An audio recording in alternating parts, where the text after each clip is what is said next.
Dans quelles circonstances vous avez laissé Haïti? Bon, j'ai laissé Haïti dans les années, en 1974. C'était après mes études secondaires. Donc, je devais aller à l'université, mais comme vous savez, les universités, il n'y avait pas... il y a beaucoup de demandes, mais il n'y a pas assez de place. C'est beaucoup de demandes, bon, peu d'élus.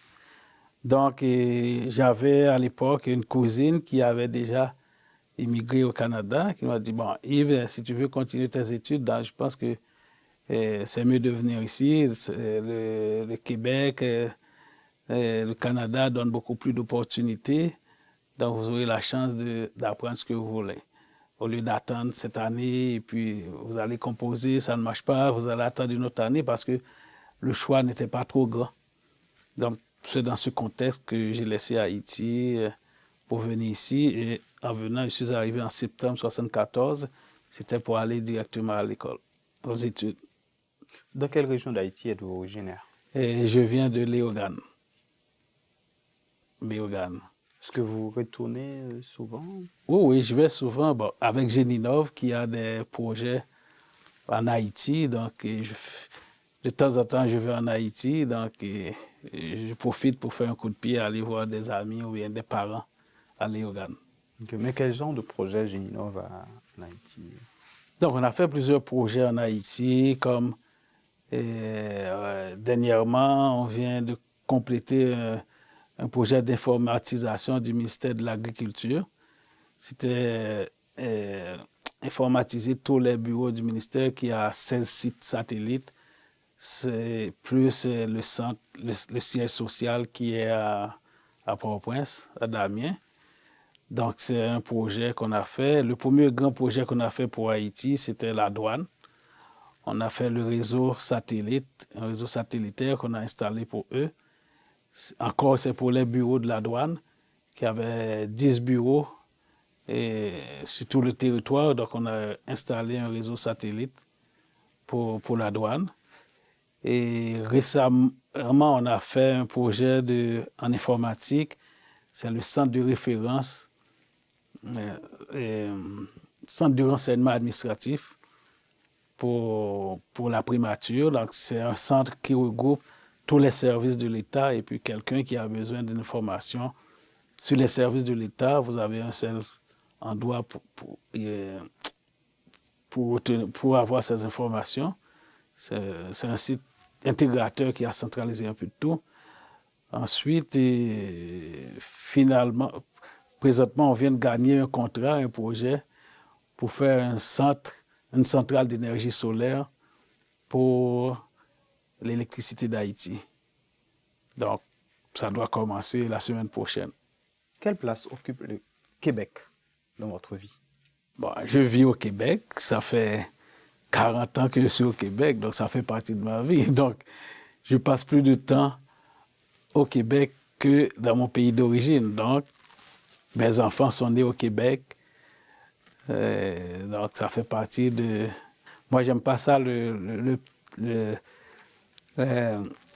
la référence. Bien souvent, on dit les pays d'accueil. Dès qu'on a 5 ans ou 10 ans dans un pays, c'est plus un pays d'accueil. Tu fais partie du pays. Donc, tu fais partie du pays, mais les gens ont toujours tendance à dire le pays d'accueil. Parce que moi, je vois des jeunes ingénieurs que j'ai formés, donc ils sont nés après que je suis arrivé au Québec. Donc ces personnes ne peuvent pas se dire qu'ils sont plus québécois que moi. Avez-vous de loin ou de près fait l'objet de discrimination raciale? Bon, je ne pense pas qu'il y a... C'est rare que quelqu'un va dire qu'il n'a pas été victime d'une quelconque discrimination. Lorsque vous êtes d'une communauté comme ça, que ce soit dans le logement, que ce soit même au niveau des études, il peut y avoir des gestes là, mais c'est pas ça qui va m'arrêter. C'est pas ça. Ça peut, si ça arrive là, ça m'énerve un certain temps, ça peut sur le champ, mais après, c'est la vie. Il faut connaître dans quel monde qu'on vit. Peut-être que la discrimination, d'autres peuvent le faire aussi. Vous considérez-vous comme, après votre passé, tout le bagage que vous avez, est-ce que vous vous considérez comme un exemple de réussite et d'intégration? Parce que l'intégration, vous ne l'aimez pas, ce mot-là. Non, l'intégration, on s'est intégré au début, mais par la suite, on fait partie.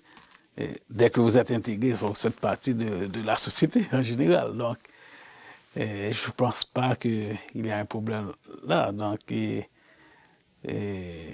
si vous dites que si je réussis de façon individuelle, oui, de façon collective, on essaie de faire quelque chose pour rendre la communauté plus présente, pour prouver qu'on peut faire quelque chose ensemble. Donc, ça, c'est une autre preuve de réussite.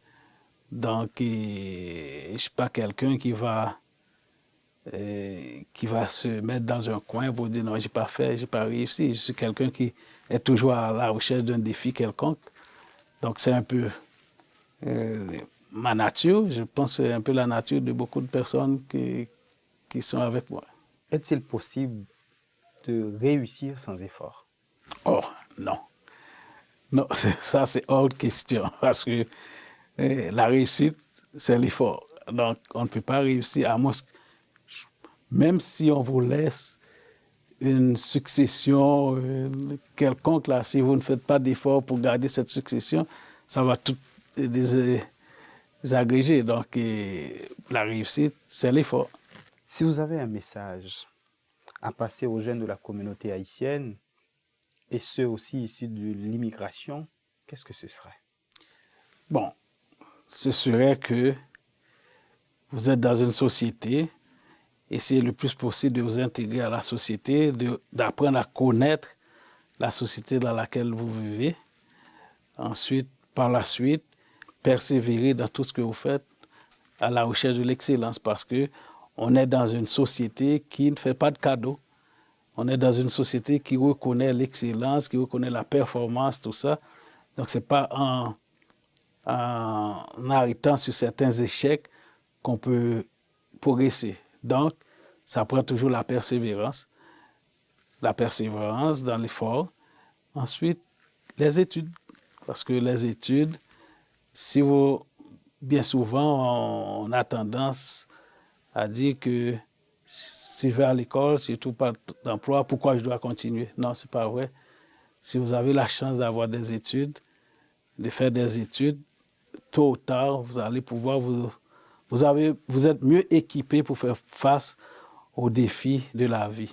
Donc, quelqu'un qui est jeune, vous avez la jeunesse devant vous, vous avez le temps devant vous, donc c'est de vous performer dans tout ce que vous faites, ne lâchez pas et contribuez, la réussite est au bout. Ingénieur Yves Marton, merci. Merci, je vous remercie.